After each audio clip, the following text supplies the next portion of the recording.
Arratsaldeon eta ongi etorri magazinera, gaur gurekin izango ditugu alde batetik Euskalgintzaren Kontseilutik Paul Bilbao, bestetik Antxoain Komiki Bumetik Amaia Nausia eta bukatzeko Elatik Izai Bujanda, baina orain has gaitezen betiko edukiekin. Gaur 2022ko otsailaren lehena da, ikus ditzagun zeintzuk diren gaurko efemerideak. Gaur bezalako egun batean, baina 1884an, John Ford Irlandar Estatu Batuar zinema zuzendaria jaio zen. Urte batzuk beranduago, 1980an, eskuin muturreko kideek Yolanda González Martín 19 urteko ikasle eta PST-ko kidea hil zuten. Ekintza BV-ren izenean aldarrikatu zuten. Egun berean, baina 1982an, Jean Hamburger frantziar medikua, nefrologiaren aitzindaria eta nefrologiako nazioarteko elkartearen sortzailea hil zen. Bukatzeko, gaur bezalako egun batean, baina 2001 urtean, Rafael Lapesa espainiar idazle eta hizkuntzalaria hil zen. Pasa gaitezen aste honetako agenda errepasatzera. Gaur arratsaldeko 7:00 Golen Baiona zinean, Moby Dick filma proiektatu eta Ignacio Pérez Iglesiasen eskutik solasaldia egongo da. Bihar otsailaren 2an H Gurasoak plataformak deitutako elkarretaratzea egingo da Nafarroako Parlamentoaren aurrean arratsaldeko 6etan Iruñeko haurreskolak euskaraz aldarrikatuz. Bestalde, bihar ere, borrokalari transgeneroak liburuaren aurkezpena egingo da Karrikiri elkartean arratsaldeko 7:30. Parte hartzaileak Fermintxo Zabaltza itzultzailea eta Asier Arte solaskidea izango dira. Bestalde, otsailaren 3an ostegunean San Blas eguna ospatuko da. San Nikolas plazan opilak, gozoak, pastak eta gozokiak saltzeko azoka paratuko da goizeko 9:00-etatik gaueko 9:00-etara. Arratsaldean 7:30 sonkadantza izanen da Duguna Iruñeko dantzariak udal taldearen eskutik Sarasateren ibilaldian. Horretaz gain, otsailaren 5ean larunbata aurrendako antzerkia Sanduzelaiko Zibiboxean. Arratsaldeko 7:30 Otsaila magikoa, Harritzearen nabilezia antzerkia ikusgai. Sarrerak €1 izango dira eta izena aurretik eman behar da. Eta agendarekin bukatzeko igandean eguerdiko 12etan irabazi arte EITB-ren euskarazko fikziozko telesail berriaren aurre estrenaldia izango da Iruñeko Baluarten. Bestalde egun berdinean, baina arratsaldeko 7:30 Atarrebiako Kulturretxeko antzokian 5 minutun antzerkia ikusgai. Sarrerak txartelegian €6 balio dute eta €5 internet bidez erosten badira. Aztertu ditzagun orain gaurko egunkarien azalak. Diario de Noticiasekin hasiko gara. Lerroburu nagusiak dio Nafarroan 70.000 pentsiodun inguruk €1.000 baino gutxiago jasotzen dutela hilean. Honen azpian hori azpimarratuta, alde batetik egunkariak azpimarratu du Arrosadiako San Fermin eliza arriskuan dagoela. Bestetik, Sanzetek istripua izan zuen kotxea berak gidatzen zuela onartu duela adierazi du egunkariak. Eta bukatzeko Juan Cruzek 2024 arte luzatu duela kontratuan nabarmendu du. Beherago Iturengo Joaldunen argazki batek lagunduta horrela dio hurrengo lerroburuak, Joaldunen itzulera. Azalaren eskuineko aldean goitik behera. Alde batetik egunkariak azpimarratu du etxebizitzak bikoiztu egin duela eraginkortasun energetikoaren inbertsioa. Bestalde, hurrengo lerroburuak dio Barkosek kezkaz sartu duela PSN-ren hurbilketa UPN-ren jarreretara. Gainera, Diario de Noticiasek nabarmendu du, geroa baik Bilduk, Podemosek eta Izquierda Ezkerrak euskararen aurkako diskriminazioa kritikatu dutela. Horretaz gain, kutsatzeko purua eguberri aurreko mailakoak izan da, ospitaleko presioa arindu dela ohartarazi du egunkariak. Eta bukatzeko, Elizaren abusuen biktima izan den nafar batek bere kasua kongresuan kontatu duela jakinarazi du egunkariak. Orain Diario de Navarrara pasako gara. Lerroburu nagusiak dio Nafarroan kasuen eta ospitaleratzeen jaitsierak 6. olatua menperatu duela. Beherago Iturengo Joaldunen argazki batek lagunduta horrela dio hurrengo lerroburuak. Inauterien itzulera. Honen azpian osasunak kaltarik gabe eta 3 bajarekin itxi duela urtarrian nabarmendu du Diario de Navarrak. Azalaren goiko aldera itzulita, grisez azpimarratuta horrela dio lehenengo lerroburuak. Hasi da aste zuria belaguan. Bigarrenak ordea horrela dio, antxetatea Nafarroako ukrainiarren artean. Eta azkenekoak dio, antzokien sareak 83.000 ikusle bildu zituela. Horretaz gain eta bukatzeko egunkariak gorriz nabarmendu du PSN bakarrik geratu dela Euskara meritu gisaren erregulazioan. Gararekin jarraituko dugu orain. Azalaren lerroburu nagusiak dioenez, Nafarroako hobekuntza ez dator bat Euskal Autonomia Erkidegoko moteltzearekin kutsatzei dagokionez. Honen ondoan Antonio Kostaren argazki batek lagunduta horrela dio lerroburuak. Kosta baikorra gobernatzeko menpekotasunik gabe. Bestalde, Azalaren ezkerreko aldean egunkariak azpimarratu du onartezintzat jo dutela Euskararen dekretuaren zirriborroa.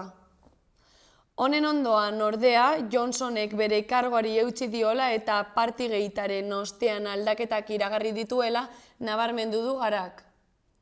Bukatzeko erreportaje baten izenburuak horrela dio, Rojo 3. jokoetan. Berri egunkaria aztertuko dugu orain. Lerroburu nagusienak dioenez, euskalgintzarentzat atzera pauso onartezina da Euskararen dekretua. Honen azpian, Iturengo Joaldunen argazki batek lagunduta horrela dio lerroburuak. Joareek ernatu dute inauteria. Bestalde, EAJak sindikatu esan diela lanitunen esparrua duela baldintza bakarra erreforman nabarmendu du berriak. Honen azpian, Portugalgo bozetan gehiengo osoa lortu badu ere, Kosta elkarrizketarako prest dagoela azpimarratu du egunkariak. Beste argazki batek lagunduta hurrengo lerroburuak horrela dio, indarkeria matxistaren biktimak etxerik gabe. Bukatzeko azkeneko lerroburua futbolari buruz horrela idatzi du berriak, falta jaurtiketak garai zailean den artea. Orain Euskal Herria irratia bukatzeko. Lerroburu nagusiak dioenez, atzera pauso onartezina da dekretua euskalgintzarentzat. Bestalde, Goi Herriberan euskarazko kultura eskaintza aberasteko porrusalda ekimena sortu dutela nabarmendu du Euskal Herria irratiak. Eta bukatzeko ordea, irratiak ohartarazi du gaur hasiko direla 18 eta 29 urte arteko gazteei 3. dosia ematen.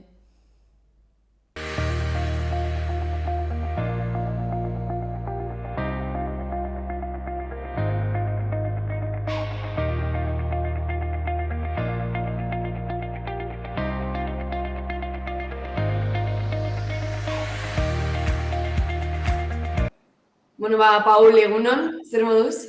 Egunon, ongi, ben lanean jotazu. Hori da, bueno. Paul, atzo kontseiloak eta behatokiak bildu zineten Euskararen dekretuaren balorazioa egiteko. Ondorio zuek dekretua atzera pauso izan dela salatu duzue. Bai, guk esan dugu haue onartezina dela, eta onartezina da, hain zuzen ere, eta besteak beste, UPNek 2009an abian jarri zuen araudia kontuan hartuta, atzera pauzuak jarriko dituelako. Gainera, nolabait, irudikatu genuen edo non zeuden atzera pauzu horiek batzu gutxienez, ezta? 2009an UPNek jarritako arauaren arabera, legeak ezarritako eremu mistoan, lanpostu guztiek bazeukaten Euskara merezimendu gisa baloratu beharra. Oso portzentaje bajuan, 3% bakarrik, baina guztiek zeukaten gutxieneko hori. Eta gero, herritarrekin harreman zuzena duten lanpostuek zeukaten 6%. Oraingo dekretuak eusten dio herritarrekin harremana duten lanpostu horietan ezagutzaren euskararen ezagutza baloratzeari, baina gainerako lanpostuetan ez dago euskararen ezagutzaren baloraziorik. Eta gogora dezagun une oro,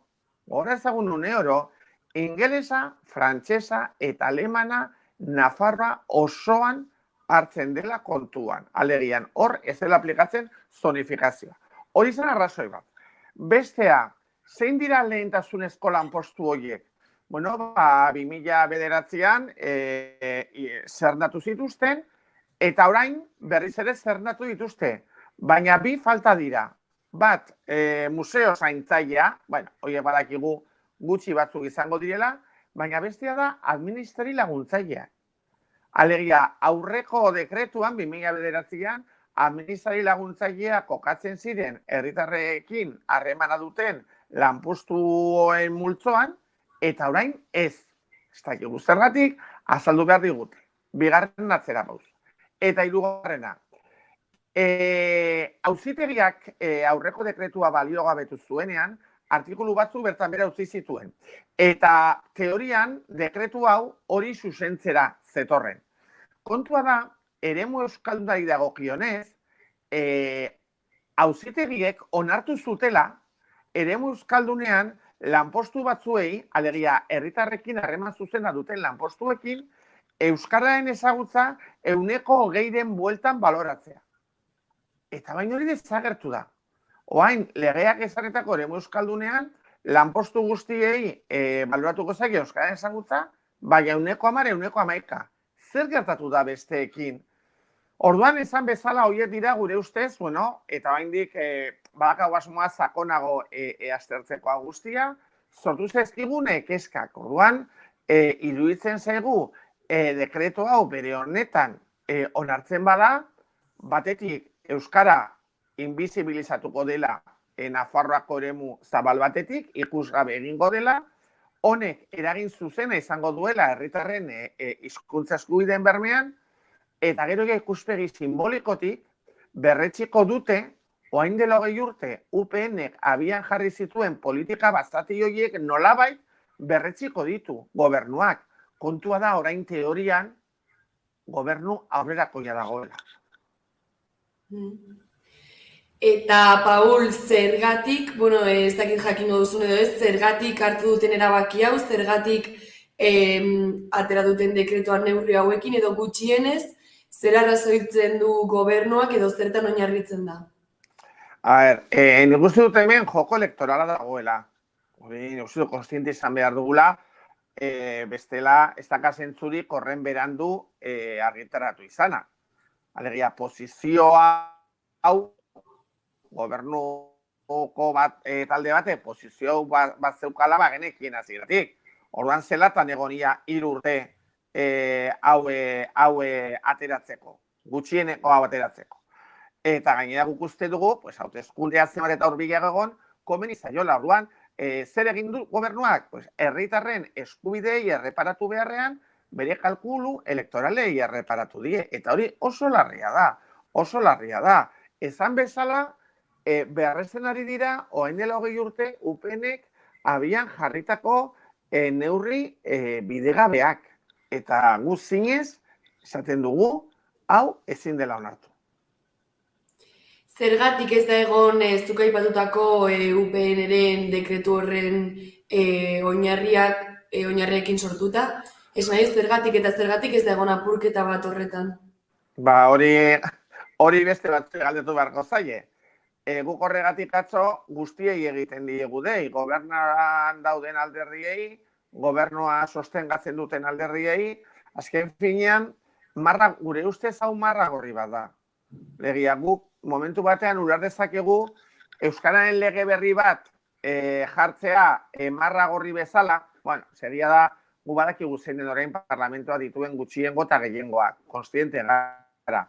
Baina zandakoa, orain, honen bidez, berretziko da, Nafarroan garrantzitsuagoa dela alemana jakitea euskara baino. Horrexegatik gu bai uste dugu alderdiek presio handiagoa egin behar dutela honen bueltan. Eskalelakoari hori, ezan bezala Euskaren lege berri batez, edo ari gara, oinarrizko alegia. Oain dela 20 urte UPNek berariaz Euskalduna sokoratzeko abian jarretako neurri batez. Horregatik gukatzo, zan genuen, deien genien alderdiei, oraindik denbora dago aldatzeko, esan dutenaren arabera, lauzpa bostila bete, beharko dira dekretuaren behin betiko bertsioa onartzeko, orain dagokigu presioa eta presioa. Eta zuk aipatu duzun presio horren aurrean lauzpa bostila bete hauetan zehar erabaki hartu arte, zein espero duzu izatea erantzuna, ez zein gustatuko litzaizuken baizik eta zer espero duzu benetan? Aldatu behar dugu, hau. Nik uste dute hortara jo behar dugu, eta gukatzo esan genuen. Eta beharrezkoa da, kalera aterako gara. Eta sindikatu egin hitz egingo dugu, eta beste eragile batzuekin egingo dugu. Baina hemen, fronte bat osatu behar dugu, benetan, dekretu hau bere horretan onarez dadin bermatzeko. Gutxieneko batzuk, zan bezala, badakigu, gu nahiko genuke lanpostu guztietan Euskaren ezagutza egotea, alegia, hori nahiko genukena, eta guk aldarri hori egingo dugu, baina iruditzen zaigu, agian orain gutxienekoak beste nonbait kokatu behar ditugula. Baul, dagoeneko sindikatu batzuk salatu dute dekretua erabat gutxiesten duela euskara, orduan ikusten duzu garrantzitsua haiekin batera lan egitea egoera aldatzeko? Bai, guk gainera bereiek izango dira lehenak dekretuari zuzenketak jartzeko. Alegia, bereieko hain bi aste daukate, zirriborroari zuzenketak jartzeko, gero suposatu nahi dugu gobernu irekian, plataforman ere, jarriko duela gainerako eragilek norbanakok ekarpenak egiteko. Bai, nik uste dut, eta, kontseilu aspaldian ez nahi da ez, batu aldatu da gure dinamikaren marka berria, eta kasu honetan ere, batu egin beharko dugu hau aldatzeko. Kontseiluak eta behatokiak egintzen duten bilera horretan, ongi azaldu dituzu ze ondorio atera dituzuen, eta zeintzuk dira oinarrizko neurriak ez dekretu bat, Euskaren dekretua osatzeko. Nire galdera da, Paul, zein izango litzateke Euskaren dekretu perfektua edo idilikoa zuentzako? Gu badakagu arazo bat. Eta arazoa da, badakagula lege diskriminatzaile bat. Lege horrek eremuak ezartzen ditu, lege horrek euskarari ofizialtasuna eremu batean bakarrik aitortzen dio, orduan zoritzarrez horrek gero baldintzatzen du ondorengo araudi guztia. Claro, zu dekretu bat onartu behar baduzu, kontu onartu behar duzu legea. Legeak esaten badu, Nafarroako lurraldearen zatirik handienean euskara ez dela ofiziala, horrek baldintzatzen du. Orduan, egia da, egungo legediarekin ezin dela eskubideen bermeak beharko lukeen dekretua onartu.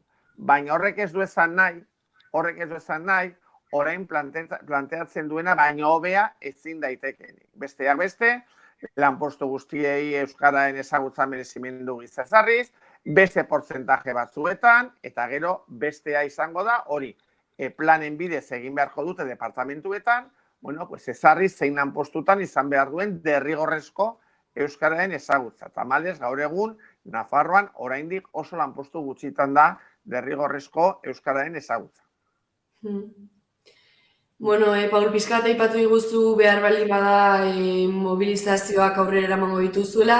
Horren arira nire galdera da, zeintzuk dira hilabete hauetarako aurre ikuspenak eta igual hilabete kopuru luzeago batera begira ere bai? Gu lehenengo egin behar duguna horregatik atzo urgentziazko balorazioa zen, ongi zehaztu zein izango diren epeak.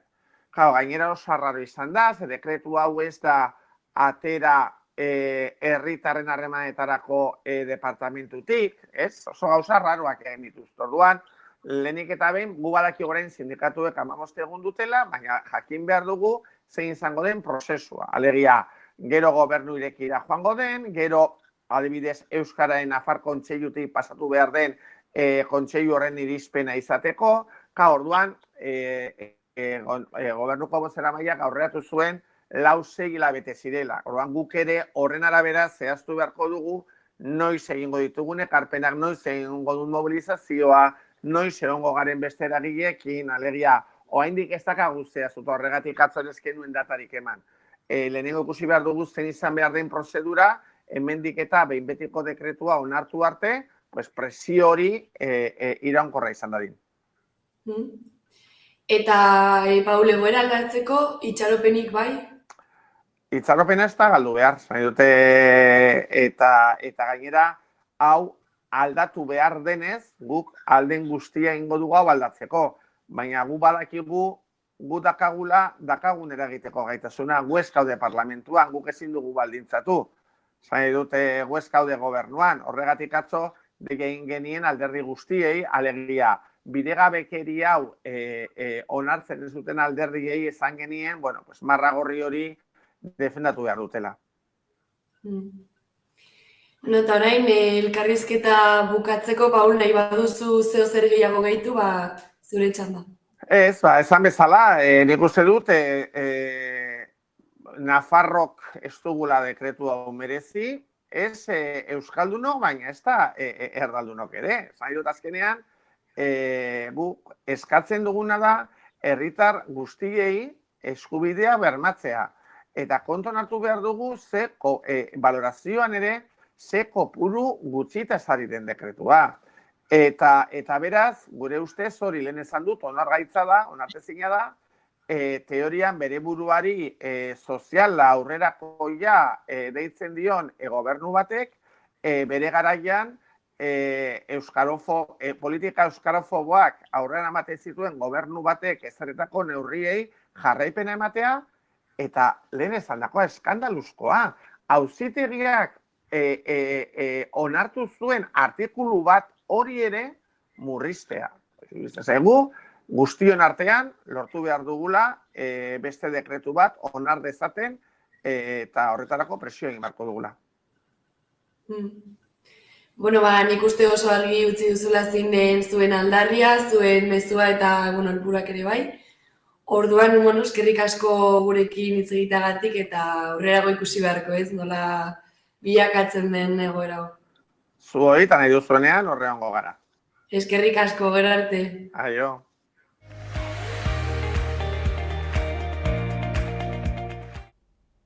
Ikus dezagun orain gaurko eta biharko eguraldiaren iragarpena. Gaur goizean oraindik giroa goibela izango da eta euri apur bat egingo du, baina arratsaldean atertu eta ostarte batzuk irekiko dira. Iparraiz biziarekin jarraituko dugu, baina arratsaldean baretzen joango da. Elur maila 1000 metro inguruan kokatuko da hasieran, baina erdiko orduetan goranzko bidea hartuko du. Bestalde giroa hotza izango da eta apenas gaindituko diren 10 gradu zentigradukoak. Asteazkenean eguraldi eguzkitsua izango dugu bueltan eta termometroek egunez nabarmen egingo dute gora. Goizaldean eta goizean goiz hodeien hondarrak geratuko dira oraindik, bereziki ipar-ekialdean, baina egunaren zati handi batean zeru oskarbia eta ia oskarbia nagusituko da. Bestalde zenbailekutan behe-lainoa agertuko da goizean goiz, eta barnealdeko txoko batzuetan izotza egingo du. Hori bai, temperatura maksimoak asko igoko dira eta leku askotan 15 gradu zentigradu ingurura helduko dira termometroak. Haize suabea ibiliko da ekialdekoa nagusi kostaldean eta aldakor gainerakoetan.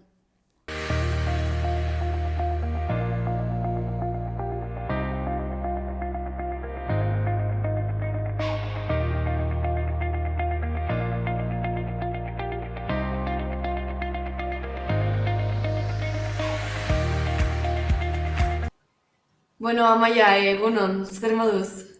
Egunon, ongi. Bueno, prestatu dituzue, antolatu dituzue komiki eta ilustrazio sozialari buruzko jardunaldiak Antsoainen. Bai. Konta eguzu pixka bat, Amaia, zer dira jardunaldi hauek, zertan datza eta hori pixka bat? Bai, hauek ja dira hirugarren urtea ospatzen ditugula. Eta, bueno, ideia da komikia eta ilustrazioaren inguruko jardunaldiak, ekintzak, erakusketak egitea, baina beti ere gai sozialaren inguruan, ez? Eta hori zen, pixkat, ekarri nahi genuena Antsoaingo herrira, ez? saletasun hori piztu komiki eta ilustrazioaren inguruan, baina, bueno, gure ikuspegia emanez eta beti ere gai sozialen inguruko ilustrazioak eta komikiak ekartzen ditugu. Bueno, aipatu duzu, hirugarren edizioa dela, ezta? Eta hori sortu nahi dutela, komikiaren eta gai sozialen inguruko nahasketa hori ez. Nola sortzen da ideia eta noiz eta zergatik ere bai, Amaia? Bai, berez, Ansoainen gaztetxea existitzen zenean, hor bertan, Euskal Herria plazan, gaur egun Txokogorri zentroa dugun horretan, plaza horretan, orain dela 20 urte, sortu zuten fanzine bat, El Pirata Cojo izenekoa, lau ale egin zituzten, eta, bueno, pixka bat hori izan zen, ideia izan zen hori berreskuratzea, ez? Egia da justu izan zela, 2020 urtean, pandemia aurretik, lehenengo jardunaldia pandemia aurretik ospatu genuen, ez ginduen harrapatu, eta hasiera batetan ideia izan zen erakusketa bat egitea. Eta, bueno, horrela sortu zen ideia. Eta pixkat aipatu dituzu zeintzuk ziren zuen helburuak ez lotzea, bueltatzea fanzinarekin, eta komikiaren inguruko ez hori sortzea, lortu alduzue, jendearen interesa lortu duzue? Bai, egia esan da hori, hasiera batetan sortu zen erakusketa baten ideiarekin, eta urtez urte joan gara gauzak egitzen, eta jendea batuz joan da, ez? Adibidez, irakurle talde bat sortu da, orain 8 kide osatzen dute irakurketa talde hori. Pasaren urtean ere piztu zen ideia eta aurten ere jarraitu dugu horrekin, gonbidatu genituen, gonbidatu genituen Iparralde Institutoko irakasle eta ikasleek eta Virgen del Caminoko ikasleek ere gonbidatu genituen parte hartzera eta batu egin dira. Eta, hasiera batetan hori esan bezala zen erakusketa bat, baina orain ja egiten ditugu komiki aurkezpenak, aurten adibidez ere egonen da pelikula baten proiekzioa Antsoaingo antzokian, lortu dugu ere batzea Antsoaingo liburutegi publikoa ere batu da, eta osatu dugu edo sortu dugu komiki eta ilustrazioen inguruko txoko bat, adibidez. Orduan, uste dugu herrian hori hartu nahi izaten ari duela, eta bai. Amaia, jardunaldiak otsailean izango dira. Nahi baduzu jendea jakiteko ere bai, aipatu zegunetara izango diren. Eta hori pixka bat aipatu diguzu zer egingo den ekintza zehatz batzu, baina nahi baduzu pixka gehiago zehaztu. Bai, hasiko gara otsailaren 7an, eta, 20 arte egonen dira martxan jardunaldiak. Bere 7an egin dugu aurkezpen ofiziala edo Txokogorrin, arratsaldeko 7etan, eta gero izanen ditugu 2 erakusketa egonen dira. Bat Txokogorrin bertan, eta hori izanen da Apaches de Paris komikiaren inguruan, hau. Polita da, honen historia berez, eta ikusteko nola Iruñerrian berez egon den horrelako konexioa komikiaren munduarekin eta batez ere komiki sozialarekin, ez?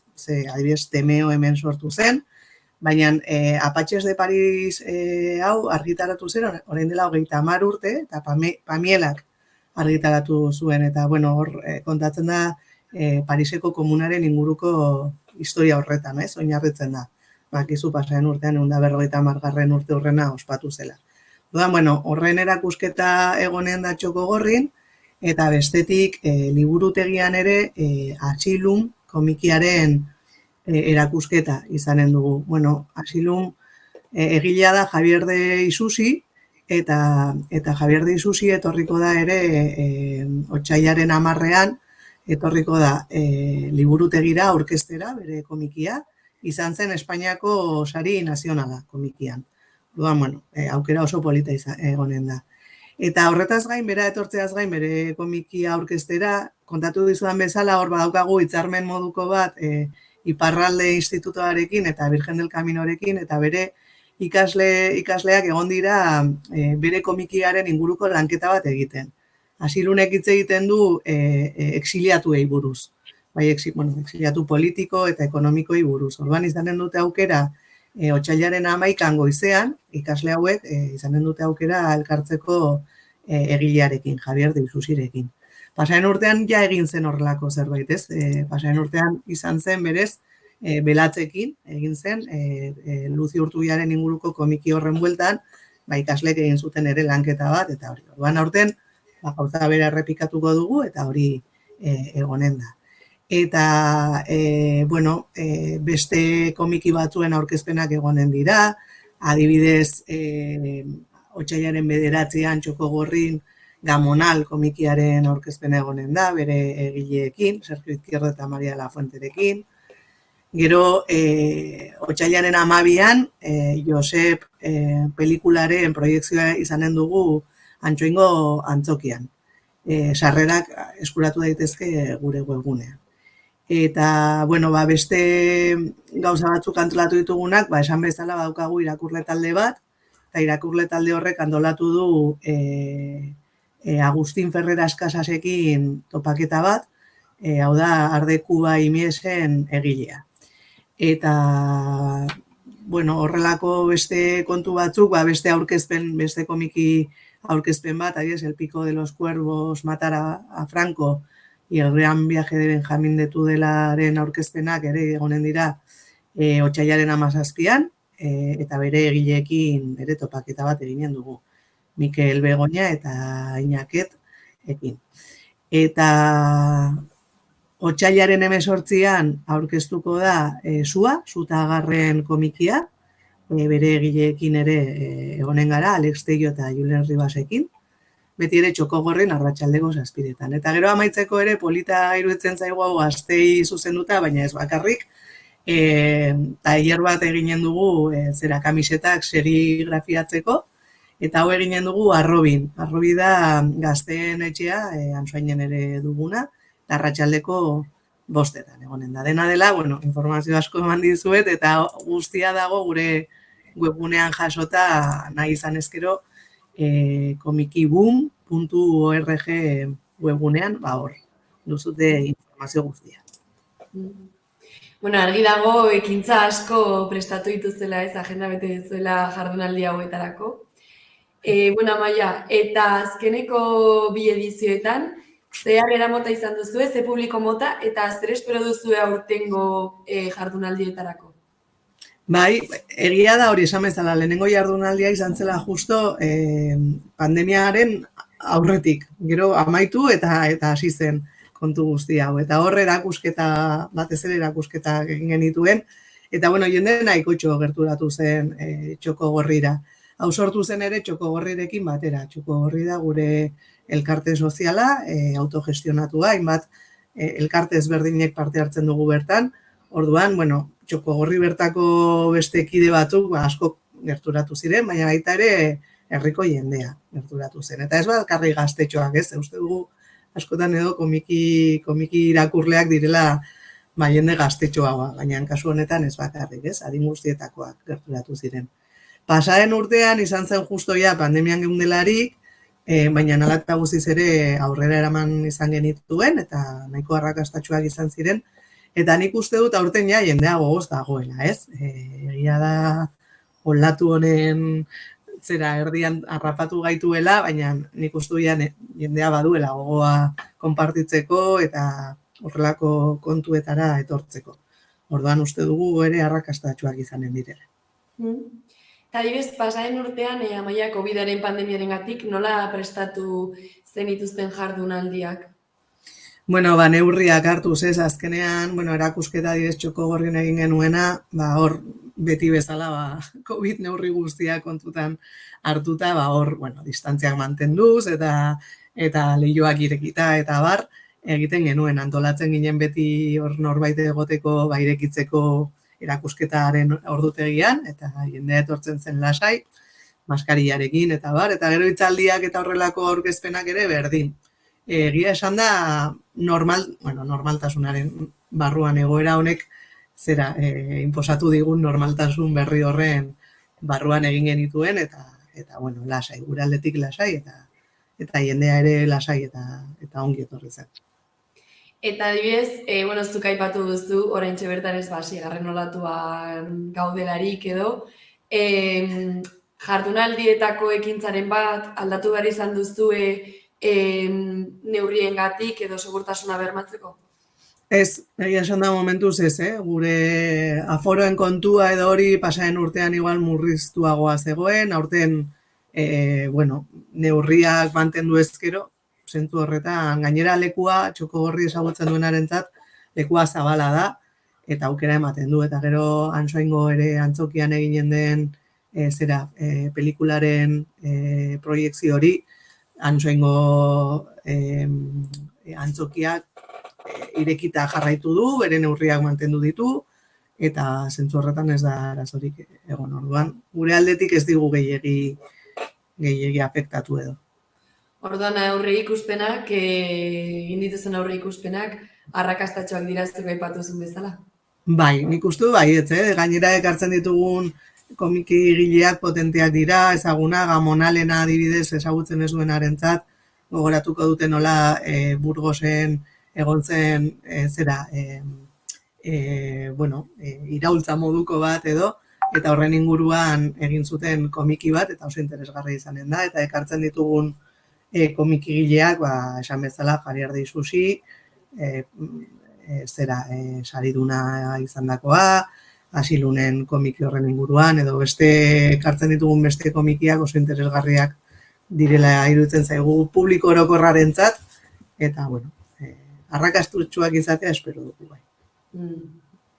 Eta, Amaia, jardunaldiak egiten dituzuenean, bukatzen direnean, bertan bukatzen da lana proiektua, ez dakit nola esan, edo egiten duzue lanketaren bat, balorazio edo balantzeten bat ondoren. Bai, nik uste dut, urtez urtera badoala handitzen, ez? Adibidez hori esan bezala, irakurketa taldea sortu da. Sortu da ere fantinoteka bat, Txokogorrin. Aurten ere egin dugu olako hitzarmen bat Antsoaingo liburutegiarekin, eman genizkien jardunaldietan parte hartutako komikien donazio bat egin genien, eta beraiek sortu dute hango liburutegian txoko bat. Gero ere hori ikastetxeekin egindako hitzarmen hauek. Horiek joan dira sortzen urtetik urtera, ez? Orduan joan da pixkat handitzen. Eta bai, egiten da horrelako hausnarketa, ea nola joan diren, eta hurrengo urtera begira ze behar edo ze proposamen. Gainera nik uste dut komikia eta ilustrazioa orain momentu polit batetan dagoela, sortzaile piloa daude, eta orduan beti daude ideia berriak, komikigile berriak ekartzeko gogoa, eta bar. Oso ongi. Amaia, orduan elkarrizketa bukatzen joateko, zeozer gehitu nahi baldin baduzu, aipatu nahi duzu zeozer, bota zure txanda. Bai, hori esandakoa gure webgunean, komikigun.org horretan daukazutela egitarau osoa, hor badagoela aukera adibidez pelikularen sarrerak erosteko, eta dauden ekintza ezberdinaen inguruko informazioa eskuratzeko, eta animatu, bai Antsoainera etortzeko, bai gure Txokogorria ezagutzeko, eta jardunaldiak ospatuko diren beste leku horiek ere ezagutzeko, eta komikien inguruko saletasun hori berreskuratzeko denok txikitan seguro komikiak irakurri ditugula, eta hor egun oso tresna baliagarriak dira, ez bakarrik direlako arte elementu bat, baita ere injustiziak salatzeko oso tresna egokia direlako. Oso ongi, Amaia, eskerrik asko gurekin hitz egiteagatik, eta nik ere bai espero dut jardunaldiak oso arrakastatsuak izatea. Bale, eskerrik asko zuei.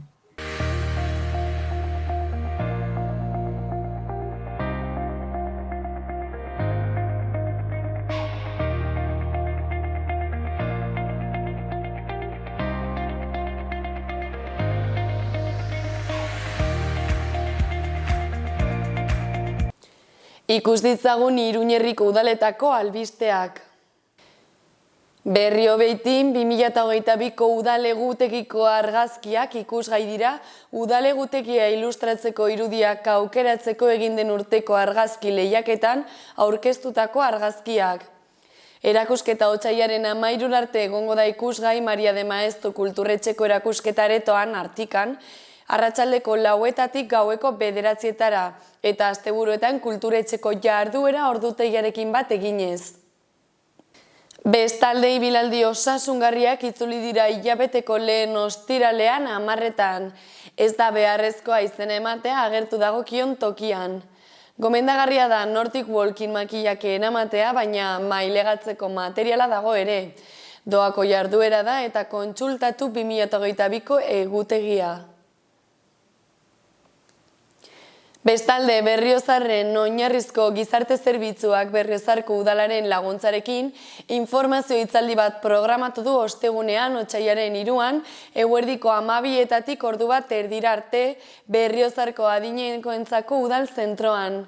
Oinarrizko gizarte zerbitzuko langile batek emango du solasaldia eta honako hauentzat zuzenduta dago. Adinekoen zaintza lanak egiten dituzten eta lan hori lanbide bihurtu nahi duten pertsonentzat. Familiako pertsona baten zaintza lanak egingo dituen pertsona bat kontratatu behar duten edo haren gaitasunak eta konpetentziak ezagutu nahi dituzten pertsonentzat ere. Bukatzeko Iruñean, atzo goizean Enrique Maia Iruñeko alkatea udalbatzako beste kide batzuekin batera, Fernando Redon arkitekto iruindarraren omenezko plaka jartzeko ekitaldira bertaratu zen, bere izena daraman pasalekuan. Ekitaldira Maria Castilla bere alarguna eta Elisa bere alaba bertaratu ziren, egun Iruñean bizi diren beste hainbat senidez gain.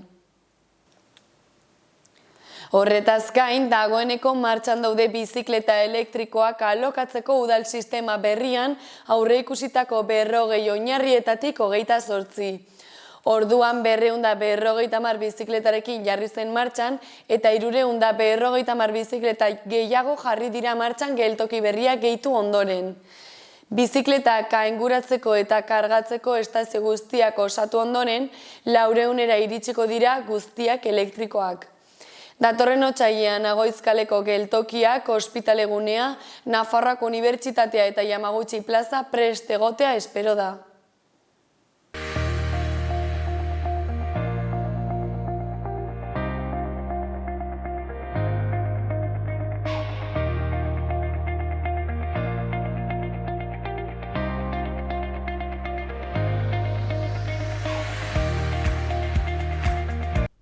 Oraingoan Euskararen dekretuari buruz hitz egiteko Elatik Izai Bujanda etorri zaigu platora. Kaixo, Izai, zer moduz? Kaixo, egunon, oso ongi, mila esker. Oso ongi. Bueno, konteguzu pixkat, Nafarroako gobernuak Euskara gutxiesten duen dekretua onartu nahi duela salatu duzue, eta Elak alegazioak aurkeztuko dituela ere bai adierazi duzu orduan. Azaldu guzu pixkat. Bai. Bueno, ostiralean mahai orokorreko bilera eduki genuen, Nafar gobernuak eta sindikatuok, administrazioan implementazio presentzia daukagun sindikatuok, eta bertara bilera hortara etorri zen Remirez kontseilaria eta aurkeztu zigun Euskararen dekretu berria. Den zirrigorroa berez, ez? Baina, bueno, badirudi testu hori izango dela aurrera eramango dutena.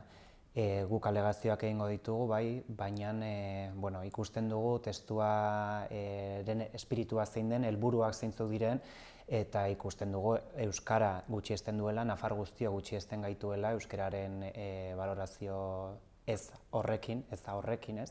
Eta orduan oso kritikoa azaldu gara hasieratik iruditzen zaigulako, 2017ko dekretuarekin alderatuz atzera pauso izugarria dela, eta aurreko dekretuekin ere ikusten ditugu aditu dela aspektu batzuk okerrera egin duena.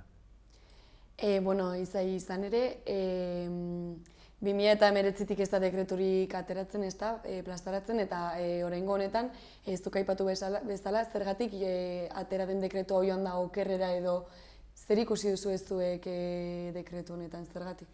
Bueno, hemen hori 2017an aurreko legegintzaldian izan zen dekretua eta 2019an indargabetu zen sententzia judizial baten bitartez, eta egia da geroztik dekreturik gabe egon garela. Eta hori bai oso egoera latza da baita ere euskarak administrazioan daukan lekua edo bermatzeko. Egon diren oposaketetan euskara ezin zen baloratu, ez bai zegoen indarrean artikulorik euskara baloratu zezakenik administrazioan. Eta orduan horrein ikusten dugu, indar korrelazioak direla eta pentsatzen dugu, eta PSN-eren borondateaz batez ere hau aurrera atera dutela, baina bueno, ikusten dugu baita ere Nafar gobernua ez da alderdi bakarreko gobernua, koalizioa da, eta orduan guk interpelazioa egiten diegu Nafar gobernuko kide diren alderdiei eta baita ere sostengua ematen dioten alderdiei kanpotik, hemen benetan indarra egiteko eta euskerak merezituen lekua emateko gure araudian.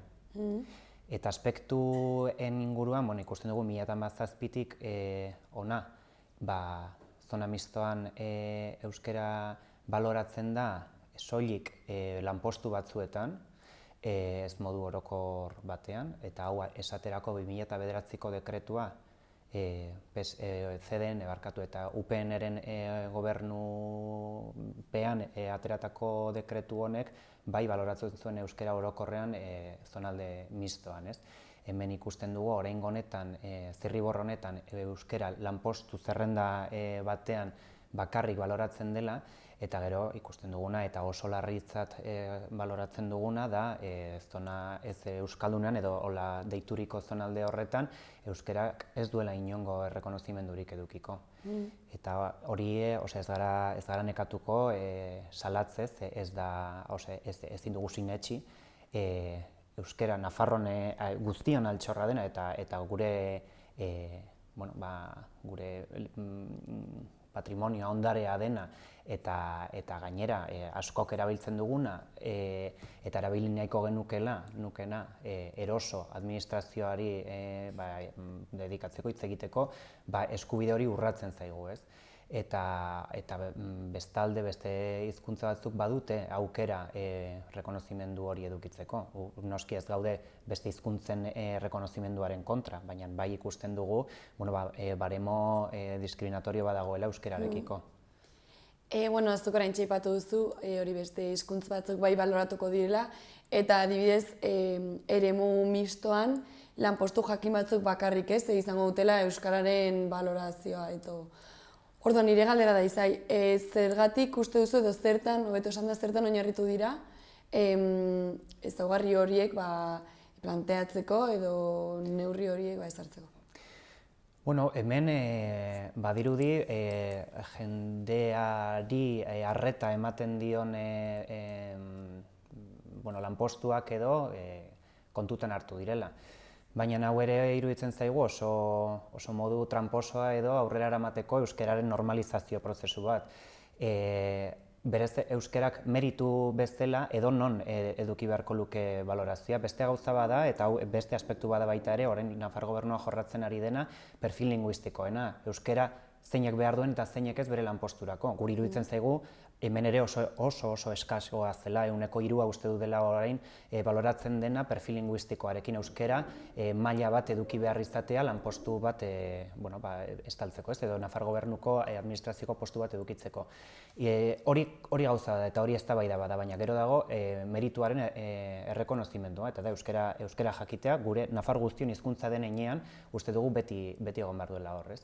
Eta hemen ikusten dugun zerrenda hau dator 2009ko dekretu horretatik, lehen aipatzen nuen UPN-ek eta CDN-ek egin zuten zerrenda bat eta hor aipatzen ziren lanpostu batzuk eta horiek mantendu dira eta gutxitu dira, inkluso badaude beste bi museoko langileak eta administraria direnak desagertu direnak zerrenda horretatik.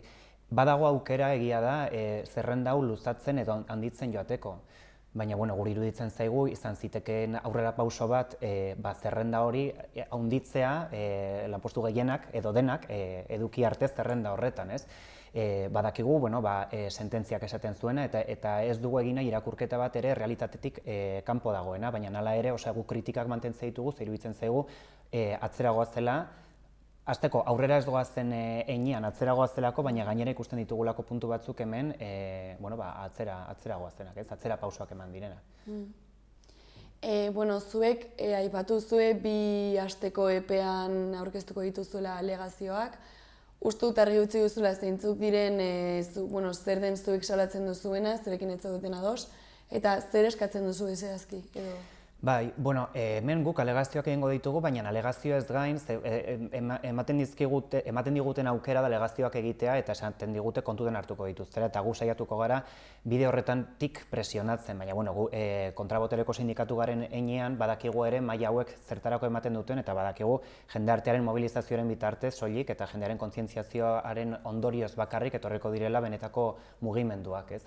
Eta gainera, mai horretan edo alegazioak egiteaz gain, guk nahi dugu interpelazioa egin, lehen aipatzen nuena, Nafar gobernuko alderdi kidei, kanpoko alderdi guztiei ere, berez, da, Navarra Suma ez den gainotzeko alderdi guztiei, zer hemen ikusten dugu baita ere, baldin bada arrazoia aurrerago ez joateko edo aurrera pausoak ez emateko Navarra Sumari dioten beldurra edo diogun beldurra, ikusten dugu hemen egindako irakurketa haiena badela 2017ko dekretuaren antzekoa. Berdin du, zein den kontenidoa, Navarra Sumak egingo duen irakurketa da, konzesioa dela eta nazionalistak iritsi diren launa euskara inposatzeko eta barrez. Ordan ezin dugu horren esklabo edo horren rehen izan, uste dugu hemen aurrera pausoak eman behar direla, horretarako dagoela Navarra Suma oposizioan eta ez gobernuan, eta hori nabaritu behar dela. Orduan, interpelazio zuzen hori egiten diogu alderdi politikoi, baina gero gainera iruditzen zaigu hemen oinarrizko arazoa euskararen legea dela, 1986ko euskararen legea. Hemen finkatzen dira eta kronifikatzen dira zonifikazioaren esparruak, eta orduan hor eraikitzen dira guretzat artifizialak diren muga batzuk, eta horietan oinarritzen da gainontzeko legislazio guztia. Lege hau, oraingo gobernuak kontseilariak errebindikatzen duen lege bat da, baina guri elatik iruditzen zaigu baita ere, oso kritiko izan da lege honekin, eta iruditzen zaigu zonifikazioa desagertu behar dela, baina lege hau ere ez dutela guztiz betetzen, ze hemen haiek zonaldearen inguruan egiten dute irakurketa eta esate dute hori errespetatu behar dela, baina lege horretan preambuluan esaterako, esaten da euskara zaindu behar duela gobernuak eta bere erantzunkizuna dela daukagun altxor hori, hola esaten du literalki, zaintzea eta fomentatzea. Horren ikusten dugu horretan gobernua ez dela ari eta gainontzeko gizartea konturatu behar dela gobernua egiten ari dena denontzat okerrera egitea dela. Izaiz, zuretzako zenbateko garrantzia dauka Nafarroarentzako egoera hau aldatzea etorkizunari begira bereziki? Bueno, administrazioan gertatzen dena badakigu politikoki, mediatikoki oso simbolikoa dela, gainera, gero simbolikoaz gain eragin erreala dauka. Baina hemen ikusten duguna da azaleratzen diren argudioak edo beste batzuk direla. Ez da administrazioan, zonalde mistoan, meritu lehiaketa batean nola baloratuko den euskara. Hemen ikusten dena da euskararekiko ze jarrera daukagun, edo daukaten alderdiek, eta ze puntutaraino dauden prest borrokatzeko, ez? Ze puntutara arte izan daiteken marra gorri bat ala ez, gobernuarekin hausteko, ze puntutara arte den estrategia bat edo, behintzat euskara baloratzea zerbait hobea da, zer ez baloratzea baino, orduan iruditzen zaigu oso momentu garrantzitsua dela alderdi politikoek erabakitzeko non nahi duten kokatu euskararen aferaren inguruan eta ze garrantzia eman nahi dioten. Helarentzat, bere beiziko garrantzia dauka langile on eskubideak defendatzen ditugun heinean, baina baita ere gizarte eredu bat defendatzen dugun heinean, euskara Nafarroa osoan ofiziala izatea merezimenduak edukitzen Nafarroa osoan eta ematea behar duen lekua. Eta adorez jokatuz apostu hau egiten. Izai, bestalde, kontseiluak eta behatokiak bildu ziren balorazio bat egiteko dekretoa atera zenean, eta dekretoa hau atzerapen oso bat dela salatu dut ere bai. Uste duzu garrantzitsua dela indarrak bateratzea honen aurka? Bai, noski. Uste dut hemen egon daitezken sinergiak eta landu behar ditugula eta erantzun bat eman behar dugula olako araudi baten proposamenaren aurrean. Geldirik ezin gara geratu bestela ikusten dugu zeintzuk diren ondorioak eta badakigu gainera beste batzuk borrokatuko dutela 2017ko dekretuarekin borrokatu zen bezala eta guk latik ere esan nahi dugu orain kritikoa gara dekretu honekin 2017koari babesa eman genion, esan nahi dugu guk aurrera pausoak ikusten ditugunean ez dugu arazorik babes emateko araudi berri bati. Eta horregatik esaten dugu 2017koari babes eman genion, orain ezin diogu honi babesa eman eta oso kritikoa azaltzen gara, eta ikusiko dugu gure aldarrikapenekin bat datozen beste eragile batzuekin nola elkartzen garen eta zer egin dezakegun modu amankomunean, baina bai kontseilu eta behatokiaren azterketa ikusita, ikusten ditugu oso puntu antzekoetan egiten dugula balorazioa, eta uste dugu hortik bide badagoela baita ere elkarrekin egin ahal izateko. Eta hurrengo lauzpabost hilabetetan, edo lauzpabost hilabeteren buruan, hartuko dute erabakia edo onartu edo ez da onartuko dekretu orduan. Hilabete hauetan zehar zer? Hilabete hauetan zehar ikusi beharko dugu nola jokatzen dugun, modu estrategiko batean baita ere gure esfortzuak eta bere eragina eduki dezaten. Orduan, lehenengo gauza izango da, gure artean edo irakurketa kritiko hau egiten dugunon artean ze puntu ikuste ditugun amankomunean eta nola egin dezakegun aurrera. Eta bitartean, guk ditugun esparruetan defendatzen jarraituko ditugu gure aldarrikapenak. Alde batetik mahai orokorreko alegazioak egingo ditugu, bestetik ikusiko dugu eta sustatuko ditugu irakurketa kritikoak asanbladetan eta langileengan kontzientzia hau esnatzeko badaude, asko ja kontzientziatuta eta ez dutenak beharri, baina bai iruditzen zaigu euskararen inguruan eraso sistematiko bat dagoela eta modu oso eraginkorrean gizartean edo gizartearen parte batean badaukala eragina eta guk horren aurka edo egin behar dugu baita ere gure irakurketa, ez? Eta orduan guk hori hemendik eta 6 hilabetetara jarraituko dugu alderdi politikoekin hitz egiten interpelazioetarako, jarraituko dugu gainontzeko eragileekin baita ere hitz egitenean nola egin dezakegun honi aurre egiteko, eta ikusiko dugu ze mobilizazio egingo ditugun eta jakinaren gainean egongo zarete baita ere hurrengo hilabetetako egutegia edo zehazten goazen heinean.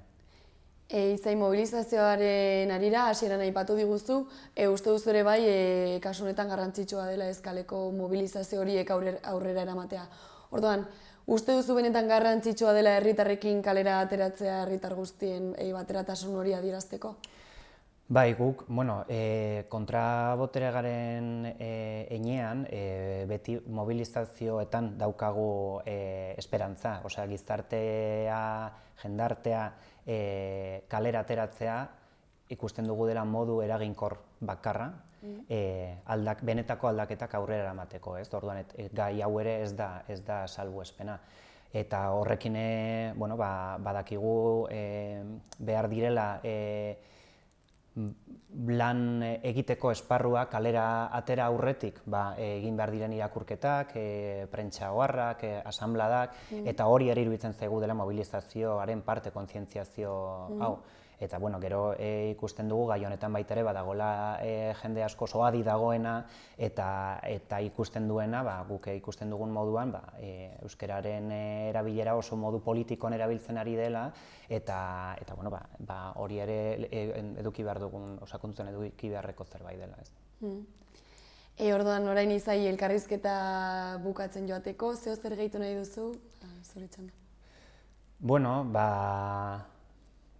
Honen inguruan, euskararen dekretuaren inguruan, benetan iruditzen zaigu oraindik garaiz gaudela honi buelta emateko, eta berriro insistitzen uste dut garrantzitsua dela euskarak behar duen lekua eta merezimendua edukitzea dekretu berri honetan, denon erantzukizuna dela, nafar guztiona, eta denon alde egingo lukeela euskarak zonifikaziorik ez edukitzea eta merezimendu orokor bat edukitzea administrazioan. Oso ongi. Izai, eskerrik asko etortzagatik eta gurekin hemen informazio guztia hau partekatzeagatik ere bai. Eskerrik asko zuei. Bai, zuri gero arte.